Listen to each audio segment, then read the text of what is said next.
in 3, 2, 1, go. So as mentioned, Titanfall 2 runs on a modified version of the Source engine, and that means we get a lot of the holdovers from the Source engine in this game as well.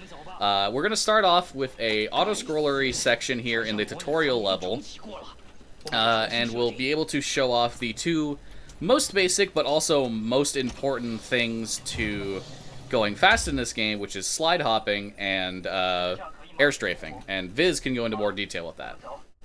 Yeah, so as Fluffy said, we have all the Source goodies. We got air strafing, we're going to be holding a strafe key and turning our camera through the air in order to gain some speed.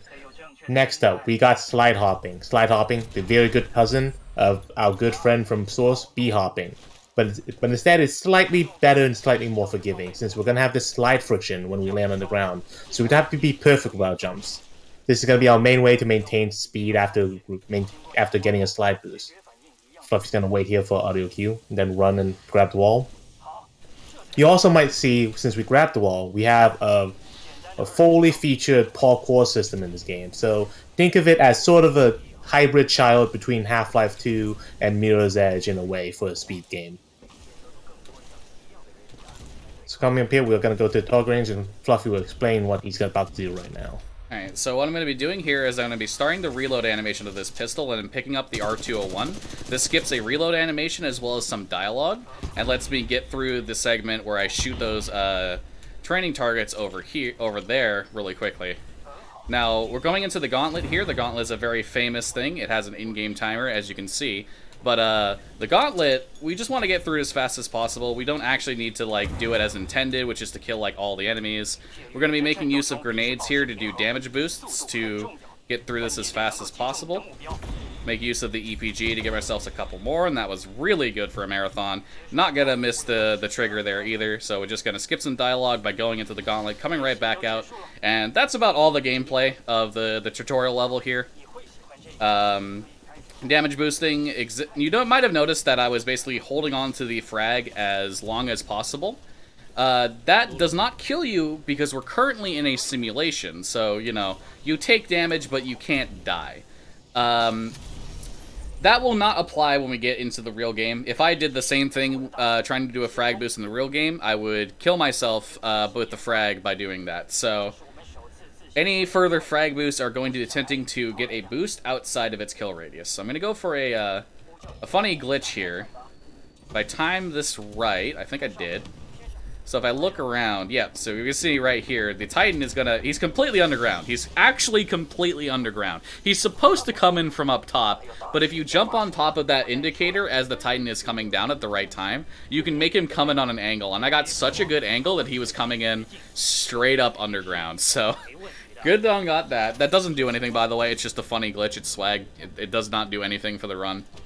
So, with that being said, anytime, just for clarity's sake, if I ever hear me talking about a mechanic in the game, for example, like a movement mechanic, like say lurch tech or something else,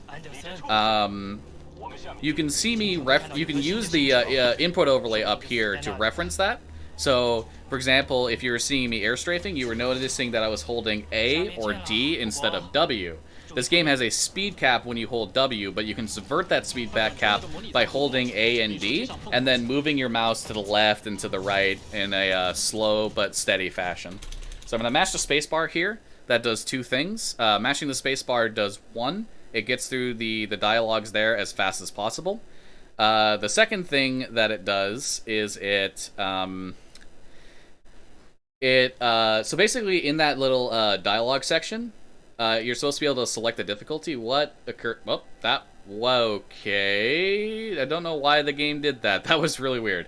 Anyway, the game is supposed to like set you down to the difficulty level that the gauntlet recommends for you, but there's actually a small period of time when that menu pops up where it's still on the easy difficulty. So if we mash the spacebar fast enough, we can get through the text really quick and select easy difficulty, and it just saves a little bit of time there. So now we're coming into the first real level of the game, BT7274. This is a level that has a lot of cutscenes. A lot of them. We're in one right now, and we're going to be heading into the opening segment of the game here, which is going to be a short, like, 10 minutes or so of gameplay. So I can use that time to explain a mechanic called lurch. So on keyboard and mouse, whenever you jump, if you hit a direction, like WASD, within 0.5 seconds of jumping, you will lurch in that direction slightly. Now, this is useful in some ways for making it around corners tighter, but it's also detrimental because it does slow you down.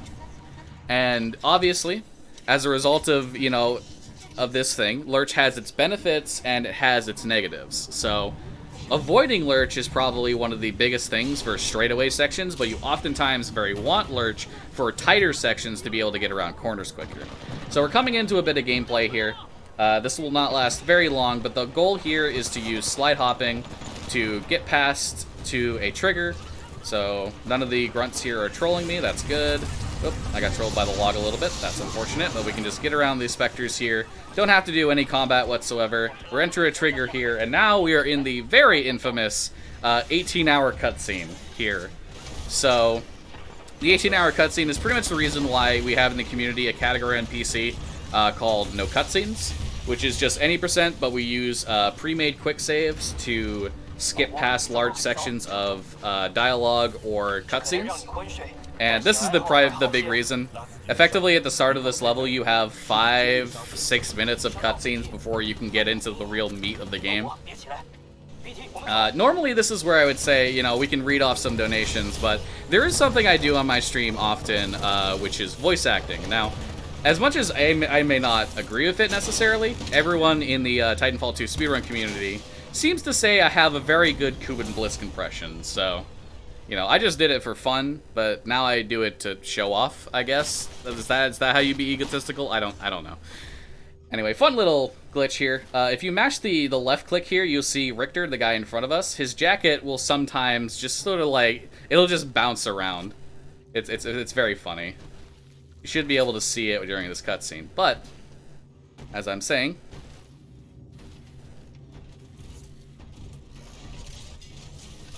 we have 18 hours! 18 hours until the Ark is sealed and ready for delivery!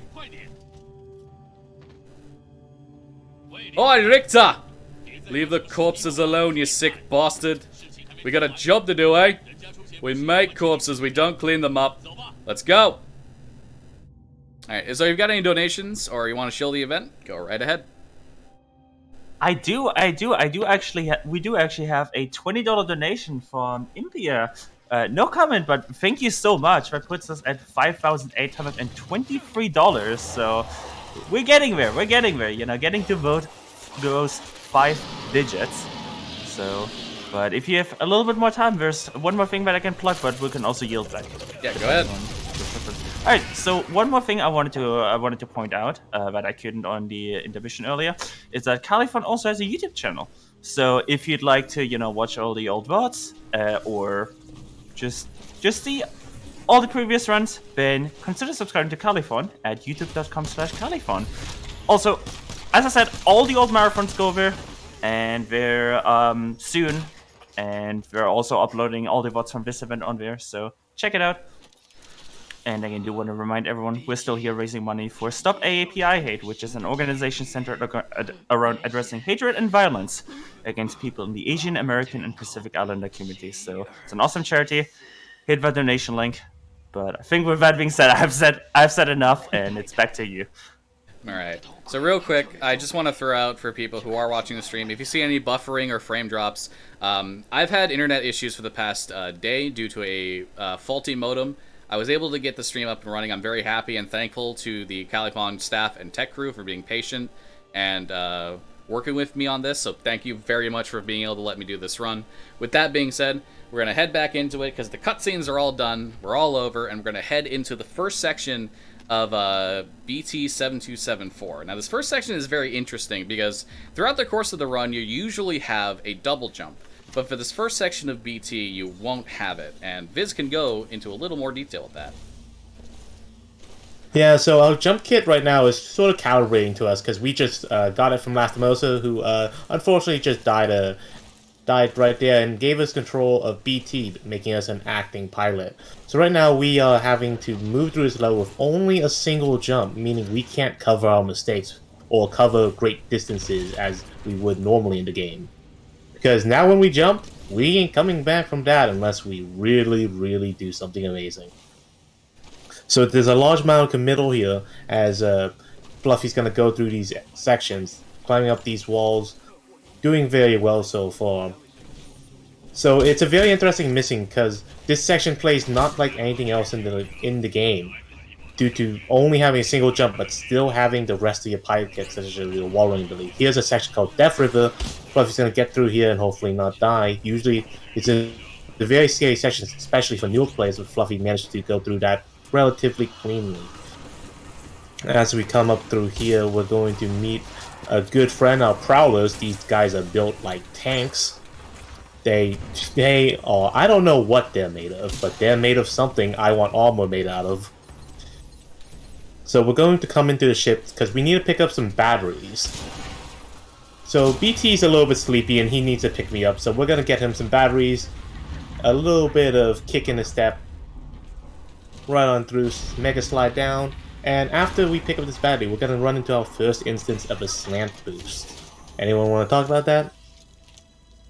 Yeah, so a slant boost is basically, there's some times where you can run into terrain, where by falling onto it and then jumping at the right time, oop, I messed this up, but basically if I had not messed that up, I would have been able to fall onto this terrain here, and then transferred all my downwards momentum and push that into horizontal momentum. Unfortunately, as I said, I did unfortunately mess it up, but we have some backup to that where we just go around the right side. A little bit rough around the edges, but BT is a very volatile level, so... Next up is going to be the ravine section, and Biz will handle this because I do need to focus a little bit for this. Yeah, so right after here, we're going to jump over this wide river, slide up a little bit of visible geometry, and try to keep some speed here. Fluffy's going to grab this wall, pull a nade, and try to throw it in a very specific spot in order to do what we call Joss Frag, found by our very own Joss Wah. Alright, right on through into the ravine, where we're going to be using wall kicks. Now, just like we have a parkour system, when we grab a wall, if we actually jump off of it within a 5-tick window, we're going to gain a little bit of a speed boost and or maintain our speed. Otherwise, we're going to lose a lot of it. Fluffy managed to keep a good, decent bit of speed there. Not absolutely perfect, but absolutely great for what they've had to go through recently with internet troubles, into encampment, keeping lots of speed actually off this debris, grab that wall smoothly in, Eva 8 shotgun to the face. We love this thing in the speedrun. So you saw me get around those corners there very tightly. I did something what is known as a tap strafe that makes use of lurch tech in this. So if by tapping W after jumping, I will redirect myself in the direction towards the direction I'm holding. So if I'm holding A, I'll redirect left. If I'm holding D, I'll redirect right. And this basically lets us make tight corners. And maintain most of the speed that we had going into them. So this is the second example of a slant boost. Much better this time. As you can see, I have way more speed coming into this section here. So next up is going to be some hopefully good frag pulls. Gonna toss one there. Toss one there. Didn't quite kill that guy. Oh, and I got the second one, so perfect. So those 2 frags are supposed to kill 4 total specters, and throwing them fast like that and in the right position means I can input the second battery into BT and move on into the Titan tutorial. But using the time it takes to get to the Titan tutorial, we've mentioned Lurch Tech a couple times now. If you run this game on controller or on console, you actually don't have Lurch. So Smitty can go into more details with that. Yeah, so unlike Lord Fluffy and Viz, who play with a keyboard that has digital inputs, I said before that I play on PS4 with a DualShock controller. Our movement is with an analog stick. And not entirely sure why, but for that pretty much means that we do not have lurch available to us on controller. It's just not there. So all of our movement is lurchless, which is super nice for straightaway sessions or straightaway sections. It's a little bit hard for tight corners and curves. You have to take a little bit wider turns. but it's more or less surface level differences in the routing. So this is the Titan tutorial. We start off wanting to kill these guys who are shooting at us. We use the Vortex Shield, which is something that captures projectiles and fires it back at targets. So the goal here is we're going to want to kill all of these guys before a specific amount of time passes. Kind of really bad RNG here. Got those at least. Yeah, unfortunately really bad RNG with this guys, but it's not the worst. Generally speaking, that'll happen most of the time. It's very difficult to get good RNG to kill all those guys quickly to save a little bit of time. But typically, you can still end up getting really good RNG here and get through the second section. So that was fairly average overall. So kill the last of these specters. As long as one of them is, as long as there's only one of them alive, it'll spawn on the Titan that'll come down, which is the Titan fight tutorial. I'm giving this one a smile because this is a pretty good BT. So what's going to happen here, we're going to drop an electric smoke, stand in about here. This will hopefully manipulate him this way. And he's going to bring up his own vortex shield, and we're going to know you everything. We put it right back into him. Hit him a little bit more damage, punch him, blow him up, and that is basically the end of BT7274. There's just a little bit of gameplay left here. I'm very happy with this start. Yeah. Just some nice simple damage reflection via our Vortex Shields. Damage multiplication, very nice. Great showing for that BT. Yeah, very good BT. I'm very happy with that one. So now we're heading on into Blood and Rust, and this is the first level with, like, there's still some breaks in the gameplay, but for the most part, this is, like, the most uninterrupted you've been since, like, the start of the game. This level features some Titan movement, mostly pilot movement, and then some Titan combat. And this is where I can explain the differences between Titan movement and pilot movement. So unlike pilots who have all this parkour and air strafing, or sorry, all this parkour tech they can do to gain speed in various different ways, Titans are sort of limited to their dashes, as you can see at the bottom. Now, you can make use of dashes, like right here, that's called Tone Slide, where we slide off the top of the hitbox of that Tone Titan and keep the speed we had from a dash over top of it. But the main thing is, Titans are treated as sort of just like giant pilots, so they can still do things like air strafing. So that means when you dash off of a high ground or a cliff to a low ground, you can air strafe while you dash off that cliff to not only keep the speed you got from the dash, but also build even more as you're coming down. So Titan sections are interesting, but definitely the pilot sections are more fun. Okay, I'm gonna wait for an audio cue here and let Viz take it. Alright, so coming into this area, Fluffy's gonna start using a little bit of precise movement to get through this locker room. Then they're gonna end up grabbing a wall and trying to get a wall kick off this side and down this water slide into the transitional area before an area we like to call Sniper Canal. Mostly because it's a giant canal filled with people with snipers. The routing here is very interesting and difficult. We have to make sure we don't bonk on any enemies, and especially any geometry, and make sure we don't fall in. Fluffy ends up clearing that pretty nicely right there. And now we're going to be showing off some power of tap strafing here. We got these 90-degree turns where we're going to be taking them nice and tight here, keeping out most of our speed. Smitty, how do you feel about us taking those turns like that? Alright, I'm sure Smitty's not happy about that anyways. Yeah, I was muted. I'm sure I could do that. I wish I could do that. Yeah. Very understandable. As Fluffy's going to be making very careful usage of their shotgun when they need to, because these grunts sometimes are very, very mean. A little bit of bonk there, but Fluffy's recovering it quite beautifully, actually. Ah! Anger! Oh. Anger! That grunt there decided to give a little punch here. Here we're going to the pipe climb section, and we're going to be doing something very cool called a bump launch. So we have a double jump. What if we just got bunches of double jumps? Yup, right up there. So a bump launch works on the principle that when we touch a wall, when we grab a wall, we get to refresh our double jump. So we shove ourselves into a corner, just jump a bunch, because we're going to be touching two walls, have opposite faces, and just getting a bunch of jumps. You're going to be noticing Fluffy's going to be pressing specific dialogue cues here. in order to keep BT in a specific place. Now when we get over to him, we can embark onto BT through a wall. This is called sludge skip and lets us skip a big arena fight that usually takes so much time, and I'm sure if you played this game on Master, you wish you knew this. Yeah.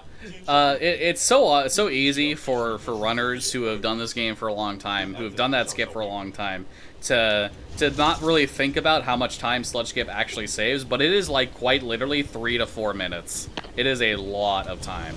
But we're coming up to the first boss fight here. Our good pal friend Kane. Kane, am I invited to your party? You are not invited to Kane's party. And that's why you're dead. Well, another runaway hero with an SRS Vanguard class Titan. Woo! Now we're talking! Bringing a knife to a knife fight. Alright, so the Kane fight is going to involve me shooting Kane a few times to get locked on with Tone, shooting Brute a few times to get locked on with Tone, hopefully killing the Brute in one volley. Not quite getting it, so we're going to do a swap reload here to reload my gun quicker. 1, 2, 3, we're going to use the salvo core to shoot on that. And then 1, 2, 3, and just like that, the fight is done. Kane's going to get teleported down here. BT, don't troll me. Whew, alright. And that is a beautiful Blood and Rust. Just like that. Very good Kane fight. So, I'm just going to take a second here while we have this ending segment that is just sort of, we're waiting for the level to end, to just try and just reference the input viewer here. And I'm going to explain something called lurchless tech. So, generally speaking, as I can show off here, when you jump and then press a key within 0.5 seconds, you lurch in that direction.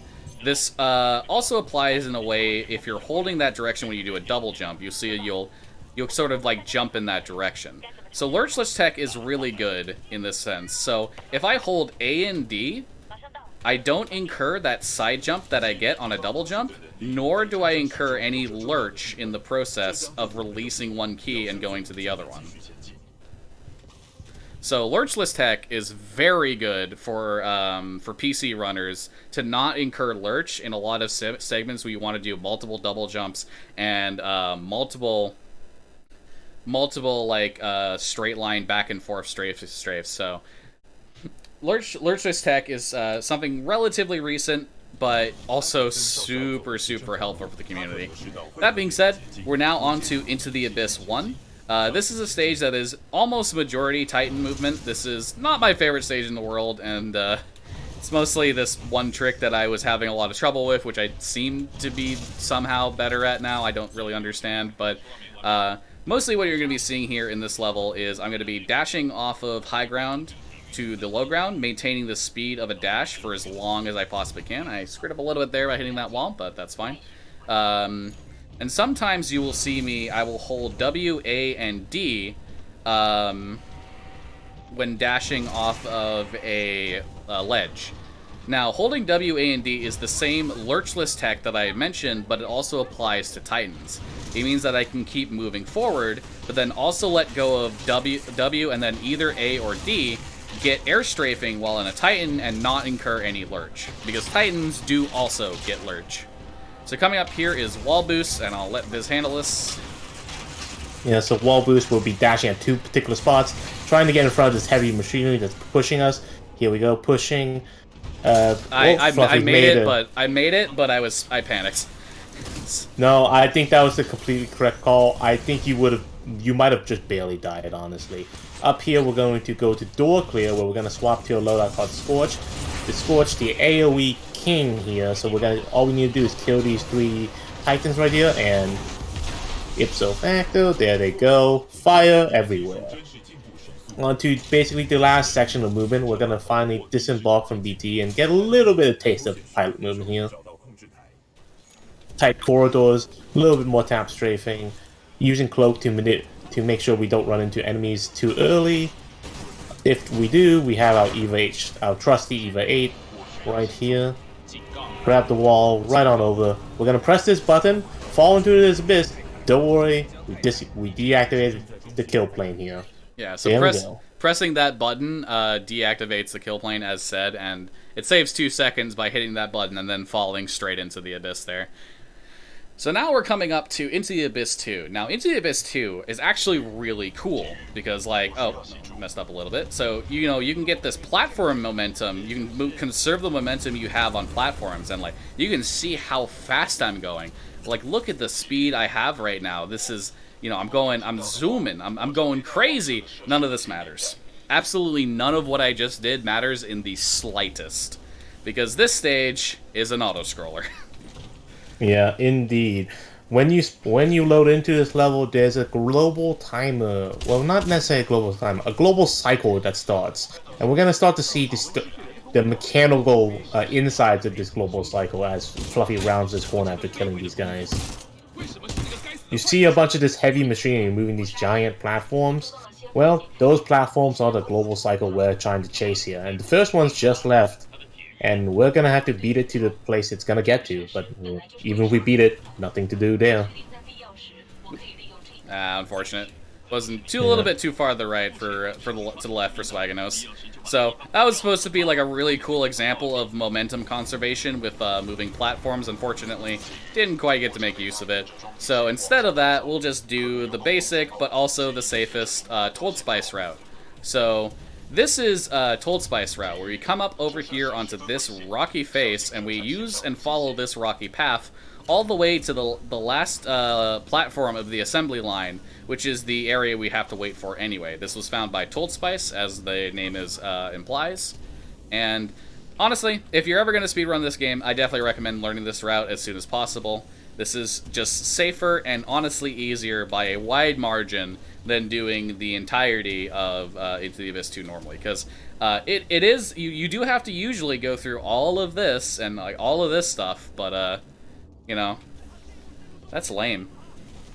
So while we're here and while we're waiting, there's a thing I like to do here called Man vs. Machine, which is definitely my original content and not something I adaptive and stole from a certain other runner in this community called Brian Otto, where we're going to kill all of these ticks, most of these grunts, and all of the specters, and then we're going to leave, all of the stalkers, and then we're going to leave one specter alive to face off against one or two grunts. So we're going to kill that guy. There is a stalker still alive.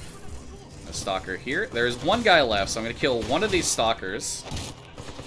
And then we're going to hack this guy, which will turn him onto our side here. And then hopefully this is going to turn out... Okay, so the machine is running up. He sees the man. Oh, he's going in. He's going to choke him out. That is it. Just like that, ladies and gentlemen. No chance at all. The man gets sneak attacked, and he is down. Ladies and gentlemen, this is why machines always win. So, luckily that ended at a very good time, because now the first platform that shows up here has arrived, and now I'm going to be getting a specific lineup here coming up for a trick down the line known as Dome Launch. And as previously mentioned, when you are on a moving platform and you like sprint forward and then jump, you maintain the speed of the platform you're on, while also getting the speed from your movement that you as a player are doing. It's worth noting. Yeah, go ahead. It's worth noting that we have a all helmets category, which is kind of like our all collectibles category for this game. And for the most part, it's more or less the same run, just a little bit harder, a little bit extra stuff. This level, we do have to go through the whole level to pick up the helmets, instead of taking that Told Spice shortcut. Yeah. And I will say, I have to say it, I found this and I can't unhear it, and now you can't unhear it. The last thing that Ash says before we go up and do Dome Launch is PogChamp. Yeah, so Dome Launch is going to make use of the momentum conservation of being on platforms, and we're going to launch yourself all the way up there. So I'm going to look in a specific spot, look for a visual cue, and hopefully nail this. Beautiful. Let's go. Absolutely excellent execution there. Alright, so getting up there is the only thing relevant in this entire stage. That's really the only place you can lose time in this stage, is messing up Dome Launch. So hitting that basically guarantees that I'll be getting a 606, which is pretty much the given normal time for this. But coming up here is a hard trick that I get multiple attempts for. It's called Dome Skip. So I'm going to line myself up like this. I'm going to slide jump, turn around, and hopefully we do this right. Nice, got through. Okay. So that was a bamboozle. What I was trying to do there was be like, oh, you got to do this specific setup, turn around, that'll call the collision so you can get through the wall. The wall just doesn't exist there. The wall just... Yeah, they kind of forgot to put the collision there for that particular section, so we can kind of just go out of bounds. And it's honestly funny, too, because there used to be a different way of doing it, but then a QA tester at Respawn saw the SGDQ 2017 submission, I believe, and he was just like, hey, that's really cool, but there's an easier way to do this, and with a little bit of searching, we found that method of getting out of bounds over to here, which, by the way, what happens here when the screen goes dark is the stage actually teleports us to a completely different location, and then we end up falling directly onto the end level trigger. So that's Into the Abyss 2 done, and now we can move on into one of my personal favorite ILs, Into the Abyss 3. So this starts off with some segment where I'm going to try and keep my speed through here. Didn't quite get the angle I wanted, so that's unfortunate. But we'll just mash the spacebar and jump on through it, similar to the vent back in BT. And then we're going to get through that one. And now we're going to hit the switch and try and get into the cylinder right over here. Nice. And this is cylinder skip. By getting into that cylinder early, we follow it all the way around as the cylinder spins, which saves about 10 seconds. And now I'm going to try and use no lurch here and maintain as much speed as I possibly can. Avoid all of these enemies, avoid the roof. I hit the roof. Should be able to make the cycle here, right? Yeah, I still make the cycle. So that is Decept Caverns. You get over that little fence there, get onto the wall, and then you can hopefully do a wall kick there. Didn't get it that time. Get on around, and boom, we're over into BT, which is the pilot section of this stage done. And now coming up is the second and last out of bounds in the run. The first one being Dome Skip that we showed off in the last level, which is Ash Skip. Now normally, you know, you're supposed to do the Ash boss fight here. But with the way the whole disembark mechanic works, whenever you disembark from your Titan, it tries to put both you and BT, your Titan, in a spot where both of you can stand. So if we get up here, get past that little rung, disembark, the game actually finds the nearest location where it can put both of us, and that ends up being out of bounds. So using that, we can get hoverless, nice, get up there, save some time, and then we can lock the Razor's Edge here. And this gets around the trigger for the Ash fight. So we don't have to watch the cutscene at all. And then thankfully, the end level trigger for this stage is also always loaded. So we'll do a couple dashes to get over a few gaps there, disembark, clip through the wall one more time, and then we are going to use our flight ability on Brute to get on top of these pipes, and then it's just a simple walk to the end level trigger, and that is the end of Into the Abyss 3. I do want to point out something. Fluffy made hoverless look very trivial. It is not as trivial as they showed. It's actually kind of hard to get sometimes. But yeah, they flew through that like an expert. Yeah, hoverless is a trick that saves 2 seconds in that situation. But yeah, it is also way harder than I made it actually look there. But we're now into Infect and Cause 3. And if you've ever played Titanfall 2 before, this is the level you remember. If you have a friend that always shills Titanfall 2 to you, this is the level they're talking about. You can see here, there's kind of some funky stuff going on. Yeah, we got some funky timeline stuff, it turns out. Some shiny bits and some not so shiny bits. Fun fact, if you want to learn more about this level, it has a whole Wikipedia article dedicated to solely it. Not Titanfall 2, this level. Do we have a moment for a donation? Yep, go ahead. Thank you. So we have a $50 donation from Maid Walker. I hope I pronounced your name right. No comment, but thank you so much. It's a huge donation. So that puts us at $5,873. Do you have some time to talk about what we're raising money for, or do you have some more tricks to explain? Just making sure. I've reached the point where there's basically nothing happening, so you can go ahead, just let me say one thing here. So, the story of this game, basically at this point, we're supposed to be trying to rendezvous with a guy called Major Anderson. This is Major Anderson. He's hanging out. Just don't worry about it. He's fine. 100% for sure. Don't just ignore the dialogue that's on the bottom of the screen. But as long as we do this segment by a specific time, we don't lose any time. So I'm gonna go draw something funny on the wall so you guys can laugh at, and I'll let the host take over for a bit. All right, thank you so much. So we are here raising money for Stop AAPI Hate, which is an organization centered around addressing hatred and violence against people in the Asian American Pacific Islander communities.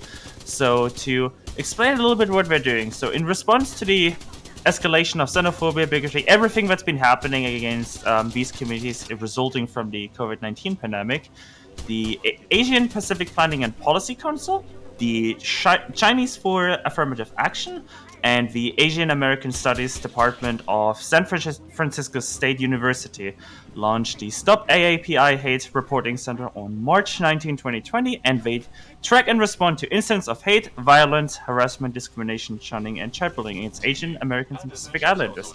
So it's an awesome charity. They help, support fighting hate and all of that, and they address racism and hatred in 5 ways. They serve as the leading aggregator of anti-Asian hate incidents. They offer multilingual resources for impacted community members. They provide technical assistance and rapid response and preventive measures. They support community-based safety measures as well. So they help local communities fight hate in the same way that they fight hate on a federal, national level. And they advocate for local, state, and national policies that reinforce human rights and civil rights protection. So if you want to learn more about them, they have an open email. You can actually send them any questions to. It's community@stopaapihate.org. So if you have any questions in regards to the charity, you can email them, or you can ask us and we can relay it through to them. But yeah, that's pretty much what I wanted to say. It's an awesome charity, and go send these awesome donations. But yeah, with that being said, back to you. Alright, so good Excellent timing, because timing. we're coming up to a trick called Faster Than Light, or FTL. By standing in a specific spot here to set this up, and then hopefully getting this, I should be able to get a massive amount of speed through this last section. No, not quite. Okay, so you saw the speed that I got from that. If I had managed to get in the doorway through here, I could have carried that speed. I could have carried that speed all the way to the end here, and then, it'd be easy to see that there's nothing rendered back there very quickly. But just to since we have the time on the load screen here, and I'm doing on a really good pace run, this run is actually being ran in Mandarin. Mandarin saves 36 seconds over English and is the fastest language to use for the speedrun. The reason for this is at points where the dialogue has to progress in order to continue with the level, Mandarin is overall the fastest language. So with that being said, we're now going to head into the Abyss 2. Sorry, Affecting Cause 2, which is my personal favorite level in the entire game. And that's because this whole time swap mechanic, we get to control it now. Yep, so we're going to be going through some nice slow movement here, and every now and then we're going to need a time swap to get obstacles out of our way. The way the level is set up is very interesting, but we can talk about that later when it becomes much more relevant to us. We're going to go over here, press this button, opening a door in the other timeline, who knows how that works. Going over here, take a nice slide hop, wall kick, sequence, and we're going to walk up to this elevator. Prowler's in our way, but That's fine. Oh, out to the side. Funnily enough, although we mentioned Mandarin being faster by 36 seconds, it is actually slower in this level in particular. Yeah, there's just a quirk for whatever reason where any language that isn't English is actually 2 seconds slower than Mandarin here, or sorry, than English here. And the actual reality of the situation is if this level was net neutral or actually had time save, the overall time save would be more than 36 seconds. It would be 38 minimum. But because this level is actually 2 seconds faster on English, it's actually only 36 seconds. But this is a segment of the game where we have to wait for a couple of dialogue sections to conclude. So during that time, I like to say hi to people in my chat. But since there's so many of you watching the stream right now, I'll just say hi to all of you.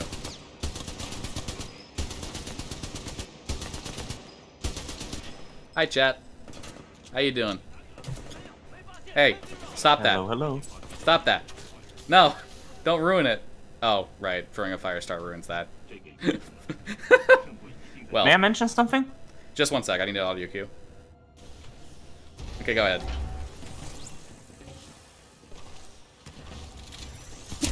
You can go ahead, sorry. Oh, sorry. Yeah, I just wanted to mention, since you mentioned, chat, I just wanted to mention that during that time we also got 2 big raids. So the community is really supporting this marathon, awesome, and just keep doing it. Just send them all in. We have so many awesome donation. Also, want to mention we have so many awesome donation centers still ready here to go. So we appreciate any and all raids, incentives, anything to help spread the word of this marathon, to help raise more money for this awesome charity. Well, I messed up a little bit there, but that's okay. So what I'm going to do here is I'm going to time swap off of this zip line that I'm on. Hopefully build up a good amount of speed. Okay, we're just going to take this safe and sound. Okay. Fluffy, it's really nice of you to like take your time in this room so the host could finish reading the little. Yeah. You're right. That's exactly what I did. Yeah. Of course, I want to make sure the host has plenty of time to say things. Nope, it's your run. So if you at any point need to interrupt, then just say so, and it's yours. All right. We always got time later. So I was trying to go for a trick there called Snuggle Slide, that platform that was moving across there. It has some weird interaction if you land on it at the right time, where it just shoots you forward incredibly fast. So unfortunately I couldn't get it. I kind of messed up that entire segment there in Hell Room. Very unfortunate, but that's been like the one big blemish this entire run. So we're going now into Affecting Cause 3. This is the shortest level in the game. The IL world record for this, I believe, is a 52 or a 53 at this point. The IL timing does stop sooner than the actual level in full game does, but that's because there's just a cutscene at the end of it. So the main goal here is we're hacking this with our data knife, which can hack things. It's a knife that hacks things, don't question it. And then we want to get over to the bridge in the past timeline. So this timeline we're in right now is the past one, and we got nice right on over to it. BT. So now you're seeing one of the most beautiful scenes in gaming. As weird, as tragic as it is, because everything is exploding and people are dying around you, there's something serene about all this death and destruction around you, being in a situation where time is completely frozen. But the goal of this level is to come over here, and we want to be able to scan this little thing here called the Arc, which is a power source for a big giant weapon that can destroy the world. A world, any world. It's like the Death Star. Basically think of it as the Death Star. That's all I'm going to say. Alright. Yeah. The story of this game can be summed up as Star Wars meets Halo in like some weird sort of crossover, because there's this alien weapon that is apparently a weapon mass destruction, and they want to use it to blow up the militia planet. Oh yeah, somebody brought up a really cool fact about this level, Affecting Cause. So the way the time swap actually works is that whenever you hit the time swap button, or the game time swaps you manually, you actually go up and down a specific amount of distance, because the game actually teleports you whenever you hit that, because there's two exact same layouts, just with different like things strewn around, stacked on top of one of each other. So it's very well done from a technical standpoint.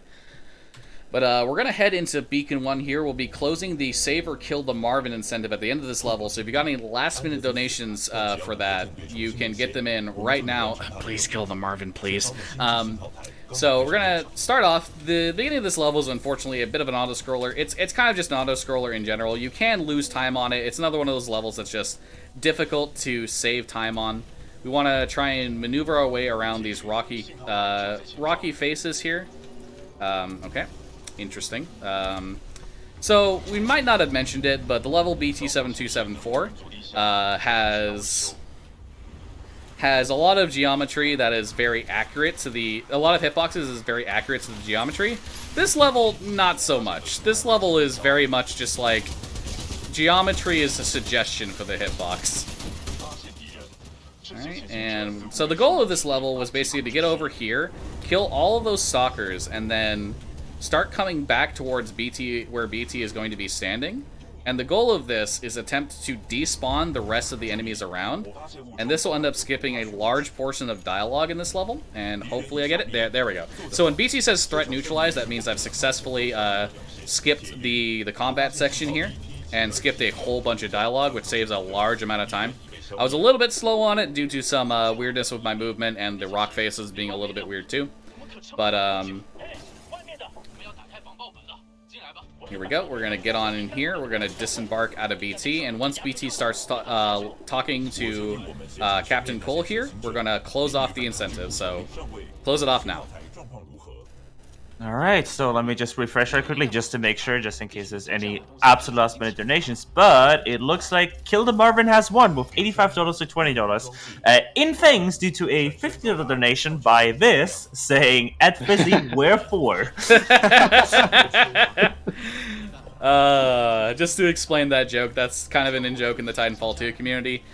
We have a Marvin bot that whenever we do races will, like, you know, it'll rank people by how fast they did the race. But for whatever reason, 4th place just doesn't exist, and every time we just, like, at Fizzy2J, we're 4, like in chat right now.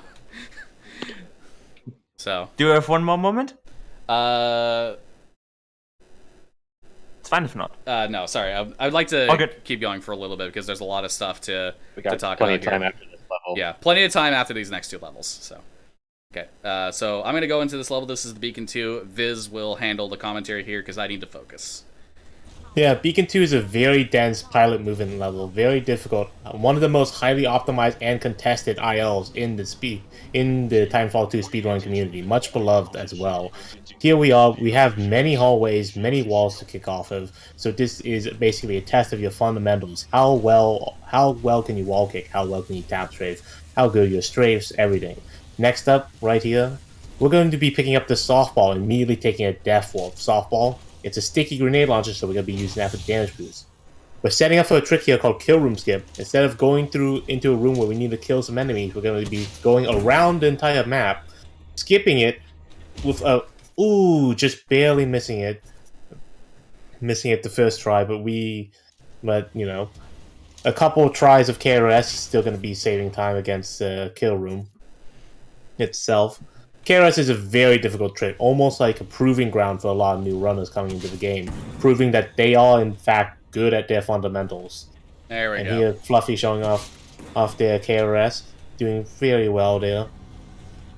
Gonna be wall kicking here, keeping a lot of momentum. There's a lot of interesting moving parts to Beacon 2, especially these fans here. So Fluffy's gonna take this fan up and then go turn it off and slide all the way down. Picking up going to get to our objective, which is here. Hey there, it's the Marvin. Let's make it look. He's not gonna exist for a little bit. There we go. Drop it. Pick up the Orc Tool. It was better this way. Trust me. Not only was it faster, it was less suffering overall for the Marvin. Ooh, I got God Mantle. Nice. Oh nice. My goodness. He gets God Mantle. God Mantle is a very fast strat there. Not the second fastest overall as we well defined there. Well, up next we're gonna go for Heat Sink Skip. This entire room, we're not gonna go in it, we're just gonna go again around it. Oh, what an absolutely beautiful heat Sink Skip. Gets right on over, basically no mantle there. Spectre, no! Oh. A little bit of trolling from the Spectre, but otherwise this has been a great showing of Beacon 2.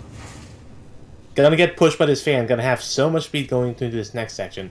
We're gonna try to go for a sequence of tricks called Fast Fans. We're gonna try to preserve a lot of this speed. Oh my goodness, I didn't know how you made underneath that. Do you have more gravity than I do? Because I would have never made that. Going down, up, and Heck you, Tron. Over. Heck you, Tron. Tron is in chat. Everyone, please note we're going to say heck you, Tron, because that was Stair Slide not working out incredibly as intended. Alright, so That is the Beacon 2, and as you can see, just from all the stuff I did, you can see why that level is such a huge, like, a huge fun playground and, like, the most popular IL in the game, because there's so much really cool stuff there. I have no idea how I did that fast, fans, by the way. That was impressive. not to float my own boat, but that was impressive. I was 100% sure you were gonna bonk, but you made it. It was incredible. Alright, So now we got a little bit of a slow sequence here. We gotta activate some power relays with the Octo we just took from this Morphin. So, this is the Beacon 3. If you've ever seen a speedrun of this game before, or a marathon run of this game before, this is probably the level that stands out in your brain the most, because of an upcoming trick called Super Fastball. Before we get to that, we have to do a lot of this stuff here, which is a lot of waiting, a lot of stuff which is very hard to lose a massive amount of time on. So I'm gonna let Viz explain the whole process of Super Fastball, but in the meantime, I'm gonna go up to my hidey hole. Yeah, so Super Fastball, we're going to prepare ourselves to be thrown by BT in a little bit, but to prepare ourselves, we gotta lighten up some weight here. So what Fluffy's going to do is that they're going to switch to the route layout after making it up to an area.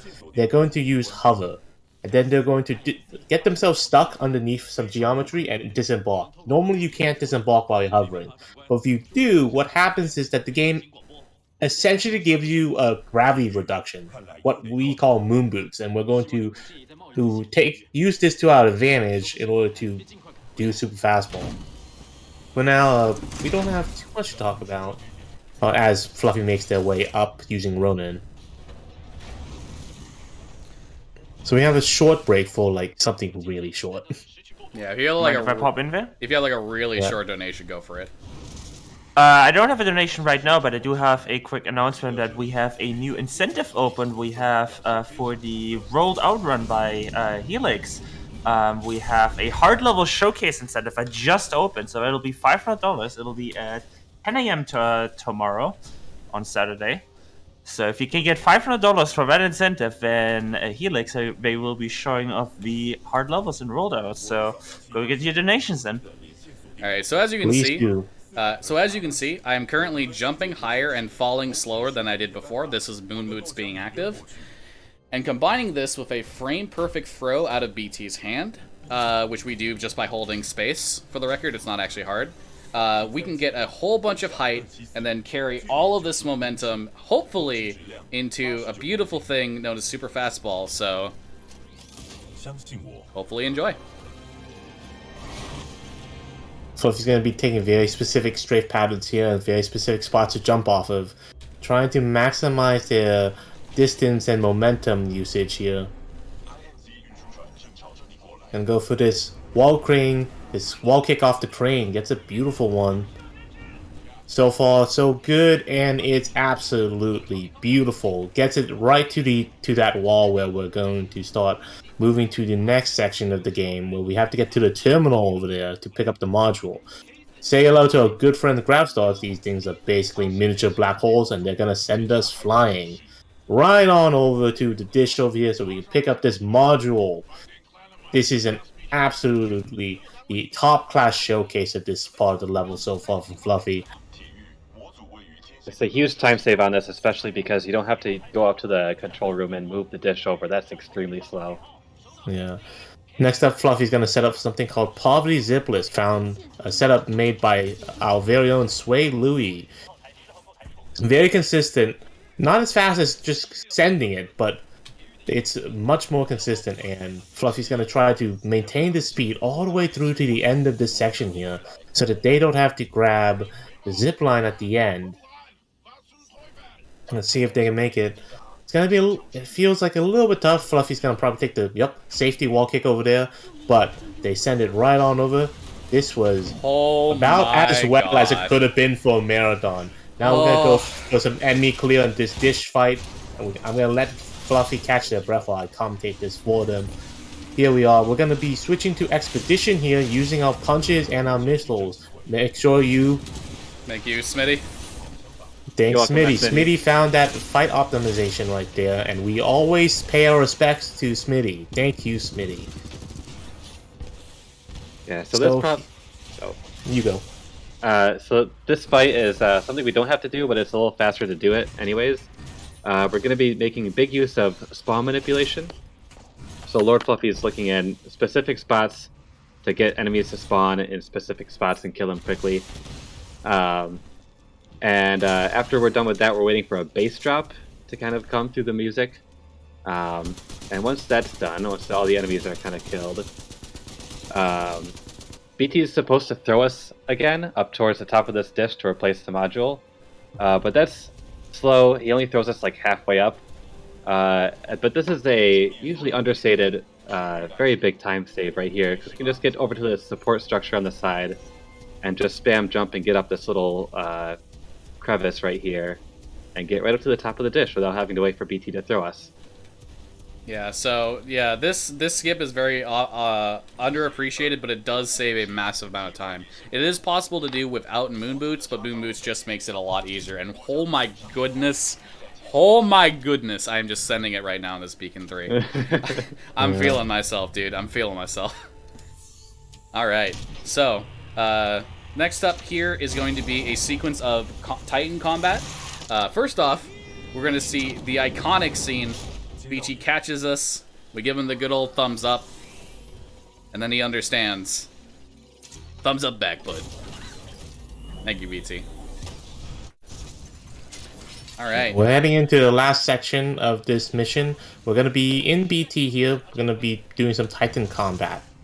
Very specific sets of actions we're about to do here. I'm going to stand on these pipes and prepare to kill some Reapers as they drop. Alright, so the sequence of events here that I'm going to want is...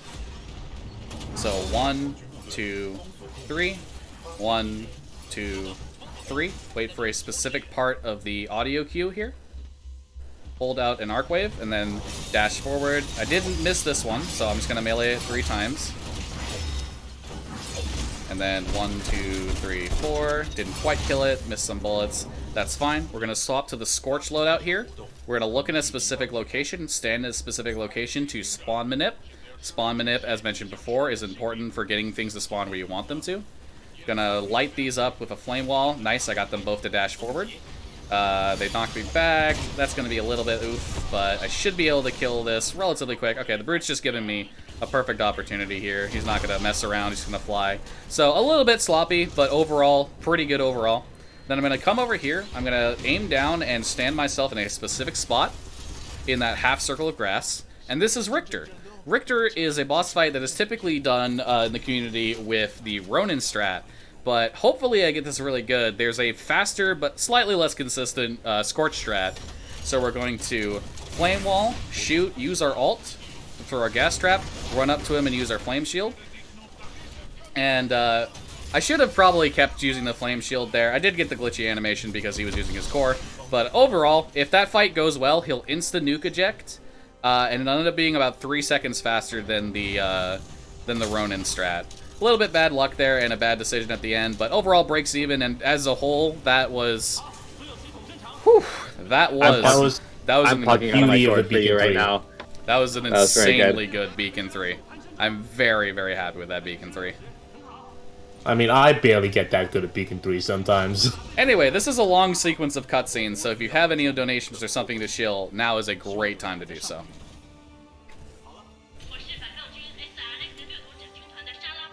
Oh, I should hit my push to talk hotkey. That would be that might be a good idea. Unfortunately, we don't have any donations right now, but I will again mention that we're here raising money for Stop AAPI Hate, an organization dedicated. I think you let go your push to talk key again.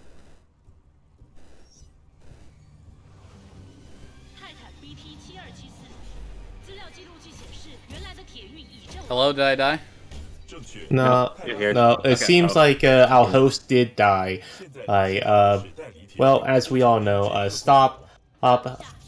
What is it exactly? It's stop AAPI hate. Yes. Oh, that was my internet. Oh yeah. Welcome back. I thought it was mine for a sec when you cut on. I'm like, oh no, did it do it? I was like frantically checking, like, oh no, please tell me it didn't do it. Okay, thank goodness. But Well, I'm guessing there's something else to be talked about now, so I'm just gonna pass it back to you. Sorry about that. I was gonna read that, but then unfortunately my internet decided to be nope. So back to you. yeah, you actually. We're if actually you, good if- for a little bit here, Yeah. so you can restart.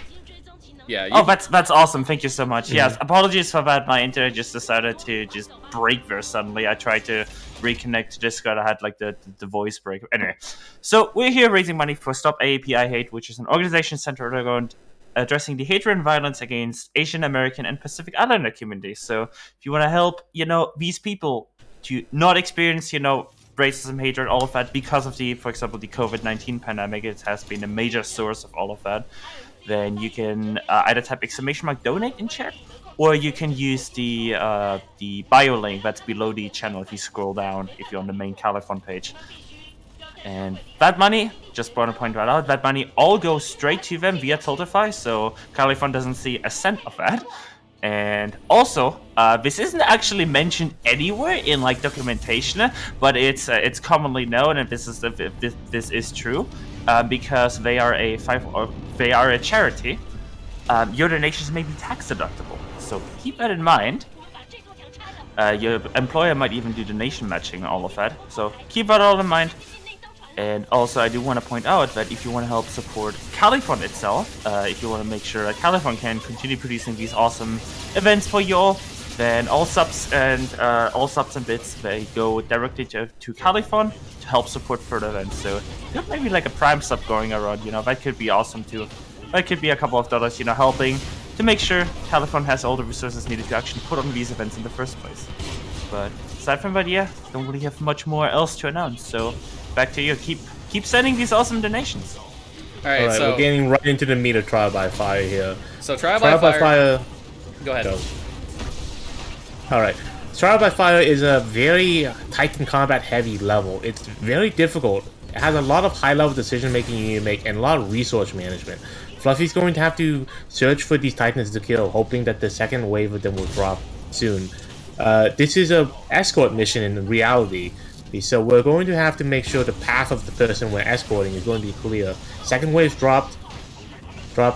Hopefully Fluffy's going to be able to clear out the second wave relatively quickly. We're waiting for a voice line to cue us to be able to go to the next section. In English, it's Pilot, you're with me. Yep, there it is. So I'm just going to take a second to clear out that tone, and then what I'm going to do here is I'm going to pop the Ronin Sword Core.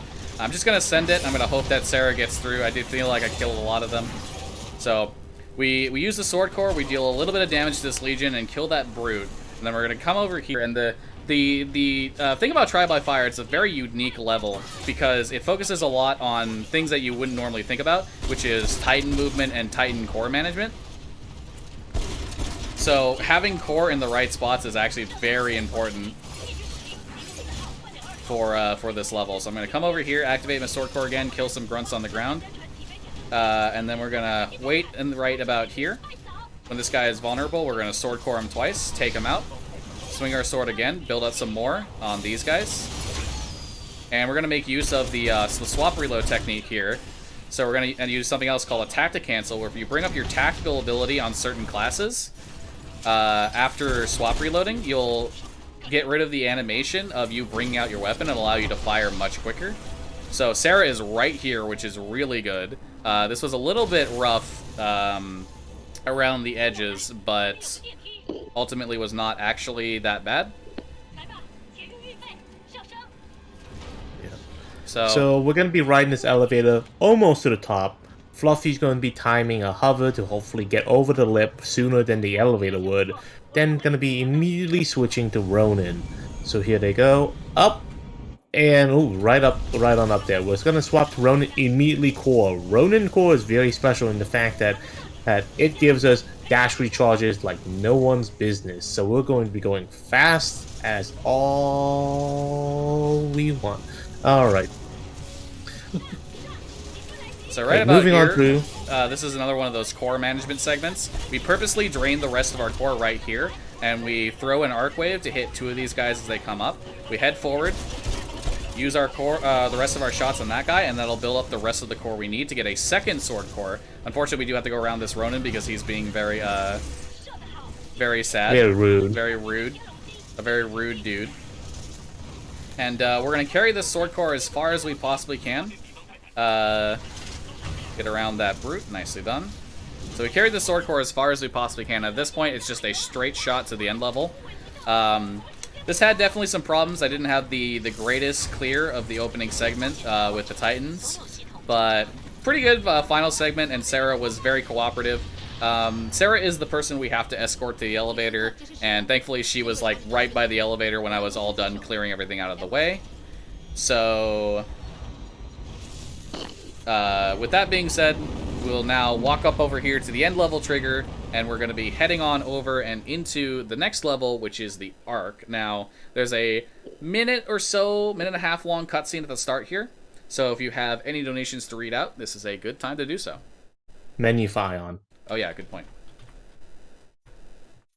Fortunately, only a couple more minutes since you last gave me the stage, but unfortunately we don't have any more donations yet. But yeah, keep donating, keep supporting this awesome charity, and just keep supporting the event as usual. As I said, you don't. I want to point this out. You don't have to, donate money to even help the event.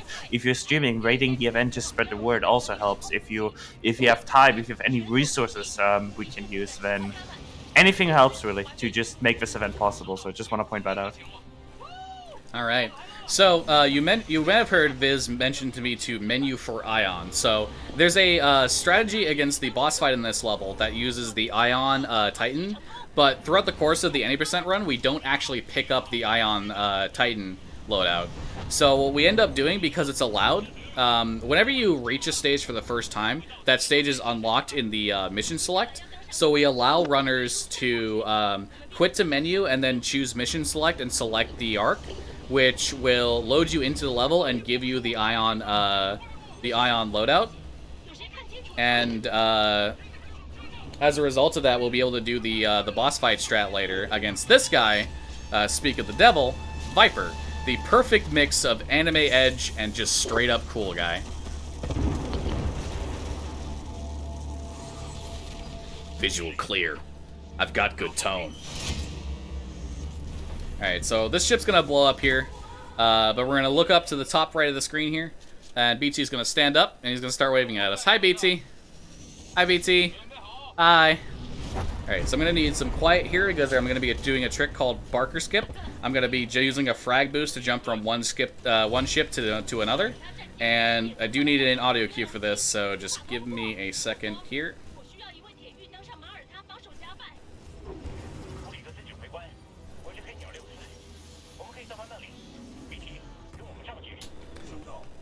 Perfect. Nice. Beautiful. Awesome. What a beauty. So next up right away is another skip called the 6-4 skip. The 6-4 is going to be approaching this ship here called the Malta. So when the ship 6-4 gets to about here, I'm going to slide off, double jump into here, and this skips another small amount of time. And now, because of that, we're well on our way to having a very good arc here. I'm going to stop by, pick up a Mastiff here, and come up to this elevator here, which is going to lead into the next segment called, which is a battery clear, a gun battery clear. So the game wants you to clear all 3 gun batteries, but you actually only need to clear the last one. So you're going to see me skipping a whole bunch of them, pulling a grenade at a specific point, and then throwing it at a couple of enemies. So we're going to come over here, wall jump. We're going to pull a grenade here. Oh, I messed that up, all right. Oh. I'm okay. Everything is fine. It is okay. So we don't have as many grenades as we'd want for this next It's section. the grenade on that shield guy. Is there? Oh no, where is it? Right there. Okay, frag grenade. Okay, cool. It's 2 grenades. Exactly 2. Perfect. And, oh. Alright, cool. Okay, by the way, I need to mention, Barker Skip is a run killer, and Fluffy got that. One and done. Easy. Yeah, that was a very good trick. Yeah, Barker Skip is a very high variance trick. Sometimes you do everything right and the game just says no, so the fact that I got it first try in a marathon is very good. So right around here, we're going to jump off over Sarah, and we're going to throw this grenade at the right time, kill the rest of those guys. Hopefully we pick up a fire star here. It does not look like we got one. Hopefully I can get one from these guys over here. So I'm going to come over here, shoot these guys, no fire star. Arc grenades. Arc grenades is like the second best I can get. So, gonna take these arc grenades and I'm gonna come over here, cook one, throw it against these guys. This is gonna get rid of their shield and let me kill them very easily. Gonna throw one over here against these guys. These guys I don't want to get too far out of the way because it's important that I kill these guys.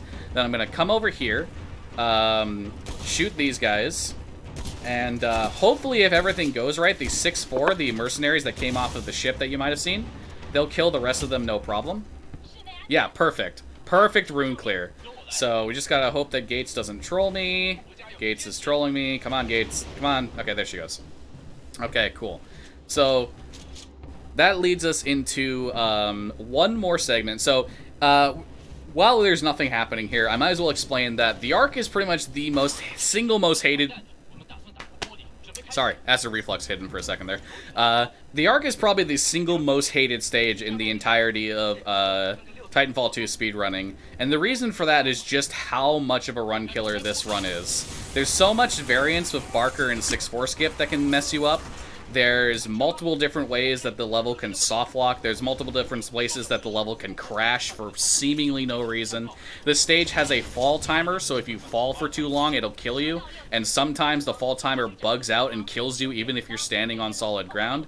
The Arc is not a very fun stage, but the fact that I've had no problems here so far, and hopefully this is the last thing. Okay, no crash, no death. Okay, cool. So, coming off of that console there, I could have either crashed or died. Neither of them happened, which is perfect. Which means that I go into the Viper fight here, the boss fight, with pretty much nothing else that can kill me besides one thing. So, here's Viper, everybody. Voodoo 1, Viper's on station. Your run ends here, pilot. The RNG belongs to me. No time to save. No run to bless. So I'm going to be doing a strat here called Viper Zerg. We're going to start off with 2 laser shots on Viper, swap to the tone loadout. Then we're going to go 1, 2, 3, hit him another time, and then shoot these missiles at him. This will cause him to fly up. We want to try and hit him like 3 more times. Okay, we got it. Swap to the Expeditioner loadout. Use the gun to shoot him down. Swap to Ronin, and then we're going to sword core these guys down. Oh, he just didn't get hit by that one. That should be fine. I should still get a pretty decent Viper Zerg there. So that was actually a very good Viper Zerg overall. The fact that one Scorch did not get hit by a sword core kind of made it a little bit slower. But that's the Viper boss fight in the most recent strategy discovered for it, the Viper Zerg. So as a result of me going very fast on that Viper fight, though, there's going to be one more thing here about the Arc that could potentially end up being a run killer. So by going too fast on the Viper fight, what ends up happening, and you can see it here, we end up going out of bounds, and you can see like the background's all messed up. It's just a bunch of clouds. Thankfully, and that's because we ended up going past a moving invisible wall. Now, I ended up going slow enough that I didn't have to deal with the repercussions of that, but I still ended up going past it. So you can imagine if you go a little bit faster, you have to do something known as a mantle clip in order to get back inbounds and then come over here and finish off Viper. So that is a very good marathon arc. I'm very happy with that. Better than most of my actual arcs. Yeah, so Yeah, how much time is top between class. your gold and your PB on this level, Viz? Oh man. I mean, I haven't golded my any percent splits in a while, and I don't want to look at them. I'm gonna be honest.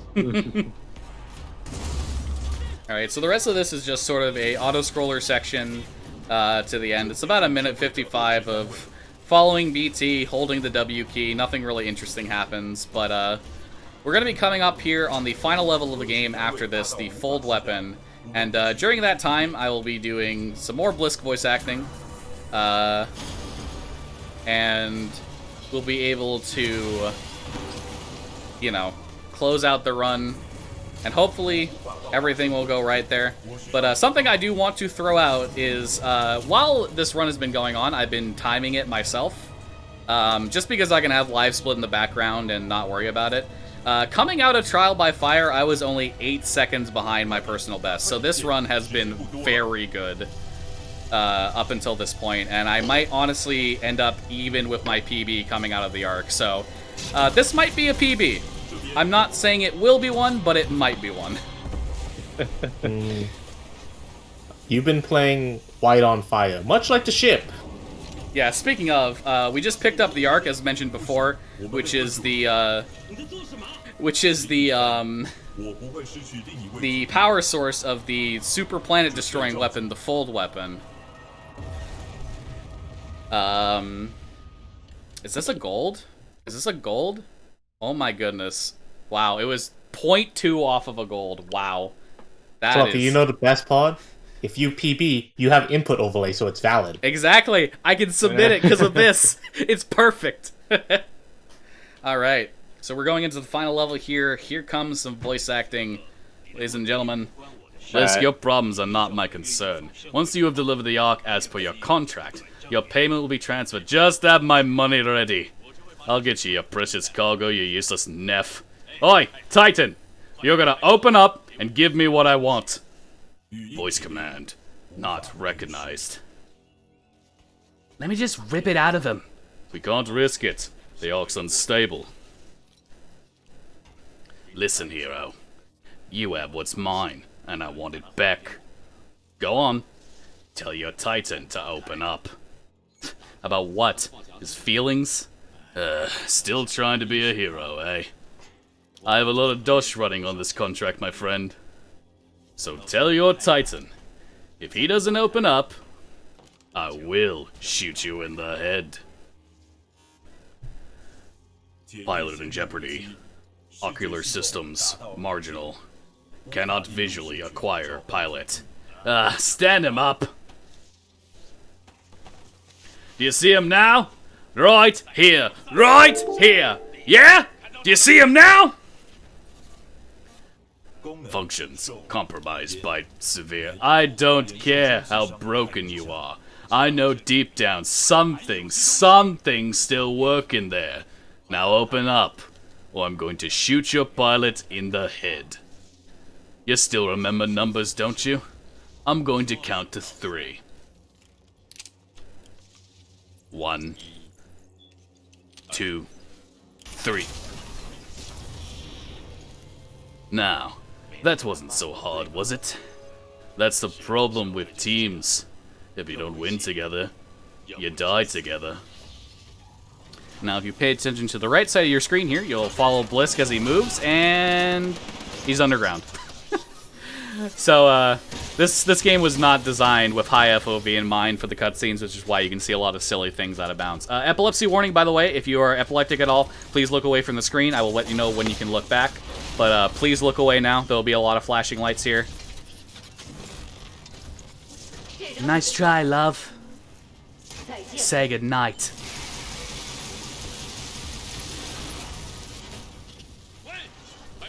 Alright, and you should be safe at this point to look back at the screen. So, that is the opening cutscene of the Fold weapon to All's Done and Done. So, we're going to get a little bit of gameplay here before another small cutscene. So, what we're going to do here is we're going to walk backwards into the fire, and for whatever reason, walking back into this fire triggers BT to talk to you earlier than he's supposed to. And this saves about 5 or so seconds at the beginning of this level. So BT is going to rip his face off here, and he's going to give us what's known as the Seer Kit, which is the Survive, Evade, Resist, Escape Kit. Now, inside of this kit, we're going to get a couple fantastic things. We're going to be getting a Smart Fist pistol, which is quite literally an aimbot pistol. It is a they put it in the game. They put it in multiplayer. I don't know why they did that, but they did. And we're also going to be getting another data knife. Just ignore the fact that if you look at the bottom of the screen, Cooper still has the data knife on him. Just don't worry about it. And finally, we're going to be pulling out BT's data core, which contains pretty much the entirety of his AI, all within this little core. So now, it is actually getting into the gameplay. We start off here only having one jump for a little bit. We will get our double jump back very quickly, but we need to make use of this movement for what we can and when we can. So we're going to come around here, try and take a wide angle on this so that we can jump up these stairs. Unfortunately, I lost the speed. Had a little hitch there. I forgot to clear that hitch. That is a hitch that happens whenever the lines for the Smart Pistol are drawn for the first time. But it's not the worst thing in the world. So we're gonna come through here. Oh, up, okay. Cool. Good save. Perfect. Good job, Fluff. You didn't No die. soft locks here. Yeah, so there's a soft lock that can happen where if you die on this level and get sent back to a bad checkpoint, your jump kit won't be activated and will never activate, which means you can no longer finish the level. But we're gonna come through here for this section of hallways and stuff, kill a whole bunch of grunts in our way, try and get a small wall kick off of here. And then we're gonna do some wall kicks through this section here, try and build up what speed we can.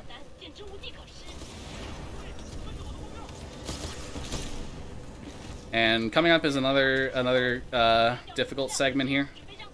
Got a double jump on this at the right time. Got the hop, get up on top of here, and then I've got a wall run on these pipes. I lost a lot of speed because I got shot, but I still made it over, so that's good. And then we're gonna call down a Titan that has been prepared for us without a data core. So we're gonna put this in, and we're gonna welcome back our good friend BT7274. Fun fact, this is the Titan chassis that I called down underground right back at the beginning of the run in this simulation.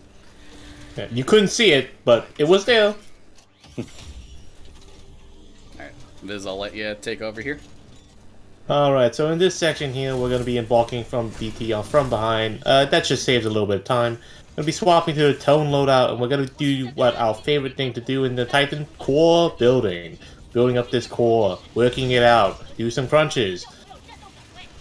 Alright, over here we're going to start trying to get 100% core right there. Instantly 100% core. Switching to Ronin once again, using its dash recharges to our advantage. Phase dash to get around some Titans, and then it's just basically free sailing from here. Titans have very fun interactions with geometry. This rock face is actually a ramp secretly. Over here, phase dash.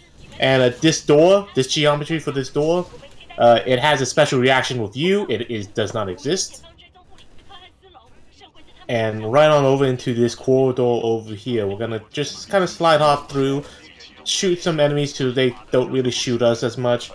And right on through. Very smooth, clean movement so far. This is some great gameplay showcase from Fluffy. Moving on through, we're going to head into this cutscene trigger here where we're supposed to have BT, so it's gonna just put us back into BT instantly. And here's the start of Sloan fight. Alright, so the Sloan fight is comprised of 3 phases. I'll be doing spawn manipulation on all of these phases, and I'll let Viz carry it through it, but the hope here is that I do the second and third phase fast enough to get a trick known as pre-charge. And here we go.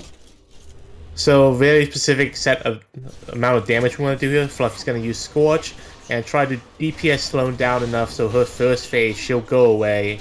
And then we are going to look down here, spawn manipulating these 2 Titans and then damaging them. Fluffy's going to core, finish them off, gain a little bit extra core off them. So far so good.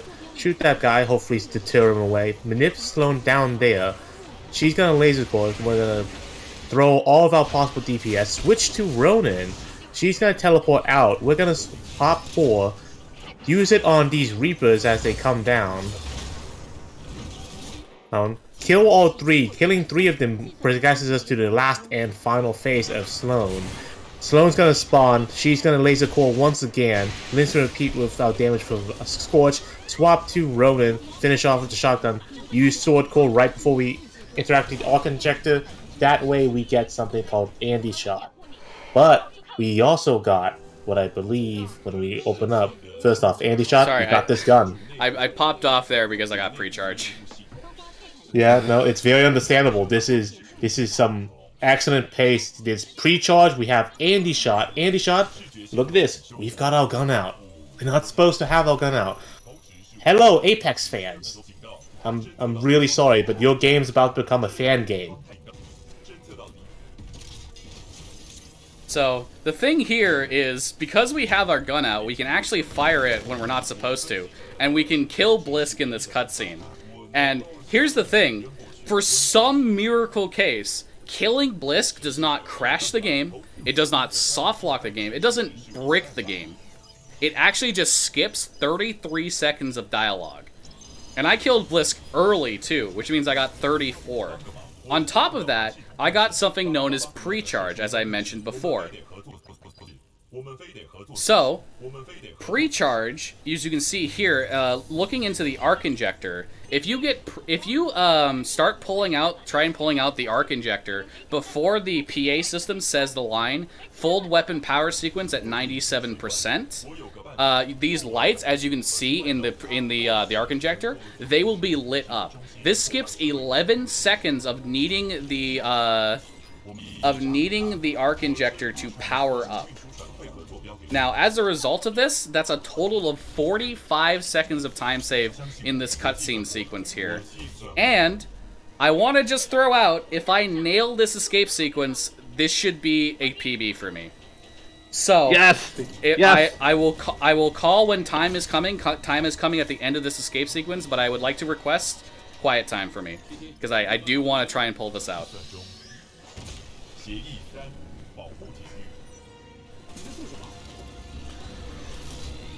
相信我。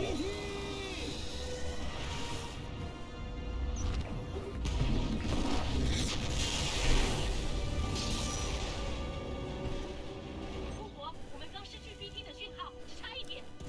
姑婆，我在你的抬头显示上标好坐标，撤离点可能在空中，这边没有可着陆的地方。而且如果我飞越这片狼藉，你最好准时出现在那里。铁玉，快走！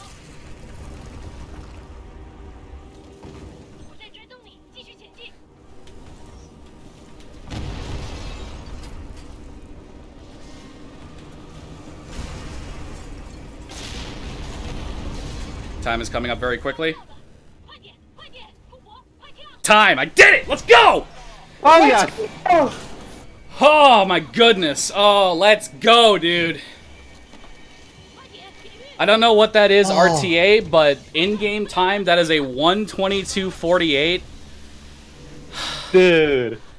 Oh my goodness, I think I just tied Govis for ninth place with that. Oh my goodness. Congratulations.